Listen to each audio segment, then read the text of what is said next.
Hello everyone, how are you all? Today we will learn second chapter of geography and the name of the chapter is land, soil, water, natural vegetation and wildlife resources. So before learning this chapter, let us understand what is the meaning of resources. So resources का meaning क्या है? Anything that can be used to satisfy a need is called a resources. मतलब कोई भी ऐसी चीज़ जो हमारी need को satisfy करे दैट इज़ कॉल्ड रिसोर्सेज. तो यहाँ पर ये जितने भी है, ये लैंड है, soil, water, natural vegetation and wildlife, this all are our resources. जिससे मतलब हमारी जो सेटिस्फाई है वो मतलब जो हमारी नीड है वो हमारी पूरी सेटिस्फाई हो सकती है, right. So now let start our chapter. यहाँ पर स्टार्टिंग के 2 पैरा में एक स्टोरी बताई गई है 2 बच्चों के बारे में. अलग अलग कंट्रीज से दोनों बिलोंग करते हैं, जिसके बारे में हम थोड़ा देख लेते हैं. तो फर्स्ट जो लड़की है उसका नाम है मम्बा, जो एक तंजानिया अफ्रीका से है. मतलब she gets up early in the morning, मतलब वो हर रोज़ सुबह जल्दी उठती थी अपना पानी लाने के लिए, और वो हर रोज़ मतलब बहुत दूर तक जाती थी और काफ़ी घंटों बाद वो पानी लेकर आती थी. And she then helps her mother. वहाँ से आने के बाद वो अपनी मम्मी की हेल्प करती थी और अपने भाई के साथ उनकी जो गोट्स वगैरह थी उनकी वो केयर करती थी. And all her family owns is a piece of rocky land. और उनकी फैमिली के पास कुछ छोटी सी ज़मीन थी उनके घर के एक छोटा सा उनका हट था उसके आसपास, और वो ज़मीन थी वो भी कैसी थी, एकदम रॉकी टाइप उनकी ज़मीन थी. वहाँ पर पूरे पत्थर ही पत्थर थे. 1 मिनट. दे हैव टोटली बेयरली, मतलब उनकी जो ज़मीन थी एकदम पूरी रॉकी टाइप ज़मीन थी, मतलब पूरे पत्थर थे वहाँ पे. मम्बास और उसके जो फादर थे, मम्बास के फादर, वो मतलब वहाँ पे बेयरली कुछ मेज़ है या बीन्स वगैरह वहाँ पर ग्रो किया करते थे. ठीक है, वो भी काफ़ी मेहनत करने के बाद. And this is not enough to feed their family for the whole year. और मतलब इतना काफ़ी नहीं है उनकी फैमिली के लिए कि वो पूरा साल मतलब वो अनाज पर जी सके. Then second character is Peter. Peter जो है वो कहीं न्यूजीलैंड में रहता है. And he lives in the heart of the sheep rearing region in New Zealand, where his family runs a wool processing factory. तो पीटर है वो मतलब न्यूजीलैंड में रहता था, जहाँ पर उसकी जो फैमिली है वो मतलब वूल प्रोसेसिंग की फैक्ट्री चला रही थी. जो सीप होती है उसकी जो वूल वगैरह बनते हैं उनकी फैक्ट्री उसकी फैमिली चला रही थी. And every day when he returns from school, Peter watches his uncle taking care of their सीप. और जब भी वो मतलब स्कूल से रिटर्न होता वो देखता कि उसके जो अंकल है वो मतलब हर रोज़ वो जो सीप्स होते हैं उनकी वो केयर करते होते थे. And their sheep yard is situated on a wide grassy plain with hills in the far distance. और वहाँ उनकी जो फैक्ट्री है वो मतलब एक बहुत ही दूर मतलब ग्रासी प्लेन जो सीप है वो एकदम ग्रासी प्लेन होता है जहाँ पर घास वगैरह ज़्यादा रहता है, वहाँ पर वो सिप्स वगैरह होती थी. And it is managed in scientific way using the latest technology. और वहाँ पर जितनी भी सीप होती थी वहाँ पर उनको अच्छी तरह से मेंटेन किया जाता था. ठीक है, उनको मैनेज किया जाता था साइंटिफिक वे में और बहुत ही लेटेस्ट टेक्नोलॉजी के साथ. And Peter's family also grows vegetables through organic farming. और पीटर्स की जो फैमिली है वो मतलब वहाँ पर ऑर्गेनिक फार्मिंग करती थी, मतलब वहाँ पर वो लोग कोई पेस्टिसाइड्स वगैरह यूज़ नहीं करते थे वहाँ पर एग्रीकल्चर के लिए. Then Mamba and Peter stay in 2 different parts of the world and lead very different lives. तो मम्मा एंड पीटर जो है वो दोनों अलग अलग रीजन से बिलोंग करते थे, राइट. और उनका जो जीवन था वो भी एकदम अलग था, उनका जीने का तरीका एकदम अलग था. And this difference is because of the differences in the quality of land, soil, water, natural vegetation, animals and the usage of technology. और वो जो डिफरेंस है वो डिफरेंस क्या था कि फर्स्ट वन इज़ लैंड. वहाँ पर लैंड एक मेन डिफरेंस था. देन आफ्टर सॉइल, उसके बाद है water, natural vegetation, animals and the usage of technology. तो ये सारे कुछ डिफरेंसेस थे दोनों के बीच में. The availability of such resources is the main reason place differ from each other. तो यही जो डिफरेंस है वो दोनों को मतलब एक दूसरे से अलग करता है. उनकी जो अवेलेबिलिटी ऑफ रिसोर्सेज, जिसकी वजह से ये दोनों को बहुत बड़ा डिफरेंस है ये. The next we have land. जैसे कि हम जानते हैं सब, 1 मिनट, हाँ, लैंड जो कि ये ज़मीन, it is the most important natural resources, it covers only 30% of the total area of the earth surface. और ये जो लैंड है वो हमारे अर्थ पे टोटल 30% एरिया जो है वो पूरा लैंड है, एंड 70% जो है वो पूरा वाटर है, जो आप लोगों ने 7th में पढ़ा हुआ है, right. It covers only 30% of the total area of the earth surface, वो मतलब 30% एरिया पूरा अर्थ सरफेस कवर करता है, and all part of this small percentage are not habitable. और जो 30% है उसमें भी मतलब थोड़ा कुछ परसेंटेज ऐसा है जो नॉट हैबिटेबल है, मतलब वो मतलब पूरा मतलब हैबिटेबल नहीं है, मतलब वहाँ पर हम रह नहीं सकते हैं।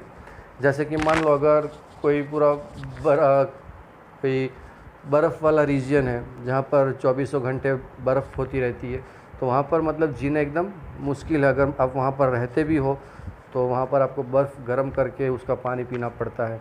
अगर कहीं पर कोई रेगिस्तान है तो रेगिस्तान में भी मतलब रहना मुश्किल है। सो मतलब 30% में भी कुछ परसेंटेज ऐसे भी है जहाँ पर इट इज़ नॉट हैबिटेबल, मतलब वहाँ पर हम नहीं रह सकते। The uneven distribution of population in different parts of the world is mainly due to varied characteristics of land and climate। तो अलग अलग जो uneven distribution है population का अलग अलग parts of the world में is mainly due to varied characteristics of land and climate। तो उसका जो main characteristics है वो है land and climate, and the rugged topography, steep slopes of the mountains, low lying areas susceptible to water, then logging desert areas, thick forested areas are normally sparsely populated और uninhabited। तो यहाँ पर जो भी दिया है द रग्ड टोपोग्राफी, टोपोग्राफी का मतलब होता है सरफेस ऑफ द अर्थ, तो सरफेस ऑफ द अर्थ है। फिर steep slopes of the mountain, तो माउंटेन जो होते हैं उसके जो स्लोप्स होते हैं वो। फिर low lying area susceptible to water logging, मतलब जहाँ पर पानी भर जाए ऐसी कोई जगह। दैन डेजर्ट एरियाज़, मतलब रेगिस्तान जैसा कोई एरिया। थिक फॉरेस्टेड एरियाज़, जहाँ पर पूरे घने जंगल है। आर नॉर्मली स्पार्सली पॉपुलेटेड और अनइनहेबिटेड, मतलब ये कुछ ऐसे एरियाज़ है जो नॉर्मली स्पार्सली पॉपुलेटेड है, मतलब जहाँ पर पॉपुलेशन बहुत ही कम होती है और वहाँ पर रहना बिल्कुल ही मुश्किल है, मतलब अनइनहेबिटेटेड।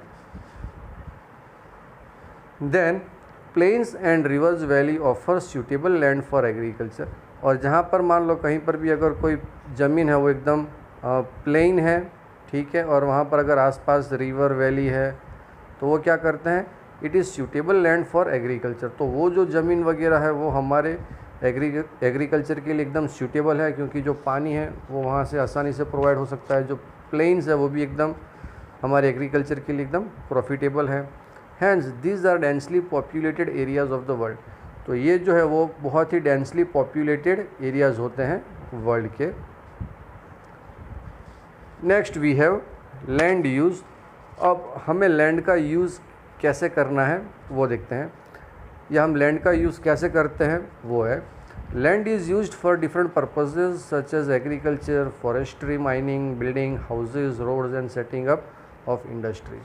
तो लैंड आजकल तो हम जानते हैं अलग अलग पर्पस के लिए यूज़ होता है, राइट।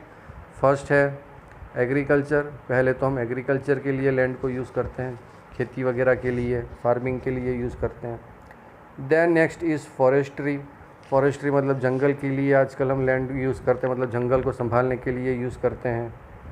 उसके बाद है माइनिंग, माइनिंग मतलब जो भी गोल्ड है, डायमंड है, कोल है, जिसको हम माइनिंग करके बाहर निकालते हैं उसे कहते हैं माइनिंग, तो इसके लिए भी हम लैंड का यूज़ करते हैं। बिल्डिंग ऑफ इंडस्ट्रीज़, अगर कहीं इंडस्ट्रीज़ खड़ी करनी है हमें तो भी हम लैंड का यूज़ करते हैं। And this is commonly termed as land use, और इससे हम जनरली मतलब लैंड यूज़ कहते हैं। Can you list out the different ways in which Mumba's and Peter's family use the land. तो यहाँ पे हमें बताया गया है कि हाउ यू डिफ्रेंशिएट दैट, हम कैसे डिफ्रेंशिएट करते हैं कि मंबा एंड पीटर्स फैमिली वो कैसी लैंड यूज़ करते थे, ठीक है। तो मंबा जो है वो उनकी जो ज़मीन थी वो एकदम रॉकी टाइप थी, और जो पीटर है उनकी जो ज़मीन थी वो एकदम ग्रासी टाइप थी, राइट। और मंबा की फैमिली जो है वहाँ पर मतलब पानी कम होता था, सो दे यूज़ टू ग्रो ओनली मेज़ एंड बीन। और ये जो है पीटर वो मतलब पूरा क्या कहते हैं उसको, ऑर्गेनिक फार्मिंग करते थे वो लोग, कोई भी पेस्टिसाइड वगैरह यूज़ नहीं करते थे अपनी फार्मिंग में। So this was the differentiate between the Mumba's and Peter's family use their land. The use of land is determined by physical factors such as topography, soil, climate, minerals and availability of water। तो जो use of land है उसे हम कैसे determine कर सकते हैं? By physical factors. तो कुछ फिज़िकल फैक्टर्स है जिससे हम लैंड को हम डिटरमाइन कर सकते हैं, उसको पहचान सकते हैं। तो कैसे? तो फर्स्ट है टोपोग्राफी। टोपोग्राफी मतलब जैसे अभी मैंने बताया सरफेस ऑफ द अर्थ। तो सरफेस जो होता है हमारे अर्थ का, उसे देख के हम डिटरमाइन कर सकते हैं लैंड को। सॉइल, उसकी मिट्टी को देखकर भी हम डिटरमाइन कर सकते हैं। देन नेक्स्ट है क्लाइमेट, उसका क्लाइमेट कैसा है, वहाँ पे मिनरल्स क्या क्या अवेलेबल है, एंड अवेलेबिलिटी ऑफ वाटर, और वहाँ पर वाटर की अवेलेबिलिटी कितनी है। So these are the main physical factors by that you can determine the land. Human factors such as population and technology are also important determinants of land's use patterns। तो यहाँ पर कुछ human factors है जैसे कि as population and technology. वहाँ पर population और technology they both are also most important determinant. तो ये दोनों भी मतलब बहुत इंपॉर्टेंट डिटर्मिनेंट्स हैं ऑफ लैंड यूज़ पैटर्न। मतलब लैंड यूज़ के लिए भी ये दोनों इंपॉर्टेंट है। कौन? Population and technology. Land can also be classified on the basis of ownership as private land and community land. So land जो है उसको हम दो टाइप में उसको क्लासीफाई कर सकते हैं। एक तो है private land and community land. Private land उसको कहते हैं जो इंडिविजुअली ओन कर सकता है। जैसे कि मेरा जो घर है वो मतलब मेरे फादर के नाम पे है, तो उसको पापा ने ओन किया है, मेरे फादर ने ओन किया है, तो it is private land. And community land means क्या होता है कि community land is owned by the community for common use, for uses like collection of fodder, fruits, nuts और मेडिसिनल हर्ब्स। तो कम्युनिटी लैंड जो है वो मतलब कॉमन यूज़ के लिए होता है। जस्ट लाइक अगर मान लो कहीं पर कोई खाली ज़मीन पड़ी है, ठीक है, तो वहाँ पर अगर कोई फार्मिंग कर रहा है, जहाँ पर अगर कोई पार्क बन गया है, कोई पार्क बना हुआ है, कोई रिवर है, तो वो सब उसको हम कहते हैं कम्युनिटी लैंड। यहाँ पर कुछ एक वर्ड्स नए हैं। फोडर, फोडर्स मीन्स गाय का चारा या जानवरों का चारा कहते हैं। फिर है फ्रूट्स, नट्स और कोई मेडिसिनल हर्ब्स जहाँ पर उगती है, वो सब जो है वो मतलब एक पूरा कम्युनिटी लैंड है जो कॉमन यूज़ के लिए काम आता है। This community lands are also called common property resources and this community lands are also called common property resources. Then next we have people and the demands are ever growing but the availability of land is limited। अब जैसे कि हम जानते हैं कि आजकल population बढ़ती जा रही है, और जैसे ही पॉपुलेशन बढ़ती है उनकी डिमांड भी बढ़ती जा रही है, लेकिन जो लैंड है अवेलेबिलिटी ऑफ जो लैंड है वो बहुत ही लिमिटेड है, ठीक है। The quality of land also differs from place to place. और जो क्वालिटी ऑफ लैंड है मतलब जो लैंड की क्वालिटी है वो भी मतलब डिफ़र करती है land to land, from place to place. People started encroaching the common lands to build up commercial areas, housing complexes in the urban areas and to expand the agriculture land in the rural areas. तो जो लोग होते हैं, लोगों ने क्या किया, they started encroaching. Encroaching मतलब कोई छूटी हुई ज़मीन होती है उसको मतलब अपने कब्जे में ले लेते हैं, ठीक है। तो वहाँ पर मतलब वो लोग बिल्डिंग बनाना स्टार्ट कर देते हैं, कॉमर्शियल एरियाज़, दुकानें वगैरह। फिर दूसरी कोई है तो ज़मीन पड़ी है तो वहाँ पर कोई हाउसिंग कॉम्प्लेक्स बना देता है, डुप्लेक्स है, कोई अपार्टमेंट है, मतलब पूरे वो अर्बन एरियाज़ में होता है। And to expand the agriculture land in the rural areas. अगर कहीं रूरल एरियाज़ में मतलब कहीं गांव वगैरह में कोई ज़मीन ऐसे है पड़ी हुई है, ठीक है, जिसका कोई यूज़ नहीं होता है, तो वहाँ पर क्या करते हैं लोग, एग्रीकल्चर लैंड उसको बना देते हैं, मतलब उसको फार्मिंग के लिए यूज़ करते हैं। Today, the vast change in the land use pattern also reflect the cultural change in our society. तो आज क्या एक वास्ट चेंज आ गया है in the land use pattern and it also reflect the cultural change in our society, और जिसकी वजह से हमारी हमारे जो कल्चरल चेंज है हमारी सोसाइटी में भी, उस पर भी थोड़ा ये इफ़ेक्ट पड़ा है लैंड यूज़ के लिए। लैंड डिग्रेडेशन का मतलब होता है कोई ख़राब हो जाता है, ठीक है। मान लो अगर कोई ज़मीन वगैरह पड़ी है तो ज़मीन का मतलब कोई पेड़ वगैरह है उसको हम काट देते हैं, तो वो जो लैंड होता है वो क्या होता है, डिग्रेडेशन है। कोई पेड़ वगैरह को हम काट देते हैं वहाँ से। लैंडस्लाइड मतलब कोई भी मान लो कोई collapse of rocks from mountain, अगर कोई माउंटेन से कोई रॉक नीचे गिर रहा है उसे कहते हैं लैंडस्लाइड। सॉइल इरोजन मतलब जो मिट्टी जो है उड़ के कहीं और जा रही है उसे कहते हैं सॉइल इरोजन। डेजर्टिफिकेशन मतलब हम जो पेड़ वगैरह काट देते हैं उसे कहते हैं desertification. So these are the major threats of the environment. ये मतलब हमारे एनवायरनमेंट के लिए खतरे की घंटी है। And because of the expansion of agriculture and construction activities, and because of this the expansion of agriculture and construction activities, और जो हमारा एक्सपांसन है एग्रीकल्चर का और कंस्ट्रक्शन एक्टिविटीज़ है ये भी है, ठीक है। Then next we have conservation of land resource. अब जो लैंड रिसोर्स है उसे हमें कैसे कंजर्व करना है। So growing population and their ever growing demand has led to a large scale destruction of forest cover and arable land. तो आजकल जो है वो पॉपुलेशन मतलब बढ़ती जा रही है, and their ever growing demand has led to large scale destruction of forest.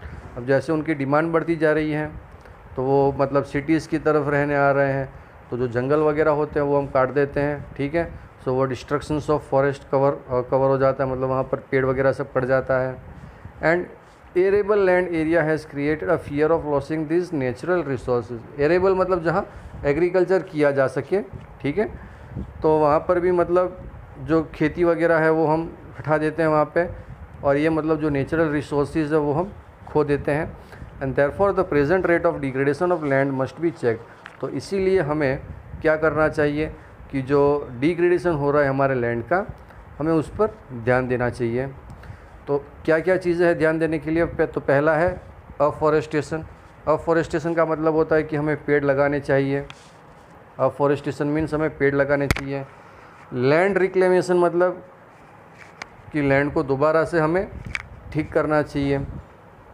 दूसरा है regulated of use of chemical pesticides and fertilizers. तो हम जो मतलब खेती वगैरह में जो हम पेस्टिसाइड्स यूज़ करते हैं, केमिकल पेस्टिसाइड्स फर्टिलाइजर्स यूज़ करते हैं, ठीक है, तो वो हमें कम यूज़ करना चाहिए, उसको हमें रेगुलेट करना चाहिए। And checks on overgrazing are some of the common methods use to conserve and land resources. So मतलब कई बार क्या होता है कि जो गाय बकरियाँ होती है वो मतलब ओवरग्रेजिंग कर देती है, मतलब हद से ज़्यादा वहाँ पर घास चारा खा लेती है। तो वहाँ पर मतलब जो नीचे सॉइल होता है वो अपनी पकड़ एकदम लूज़ कर देता है वो ग्रास की। तो जब भी मतलब बारिश वगैरह आती है या फिर कोई विंड चलती है तो वहाँ पर से मतलब जो अपर लेयर होता है सॉइल का वो मतलब वहाँ से हट जाता है, तो वो पूरा सरफेस एकदम क्लियर हो जाता है। सो ओवरग्रेजिंग भी मतलब एक are some of the common method use to conserve. मतलब ये सब हमें ध्यान रखना चाहिए हमें लैंड के बारे में, उसको कंजर्व करने के लिए। So that's all for today students. Okay, thank you and have a nice day.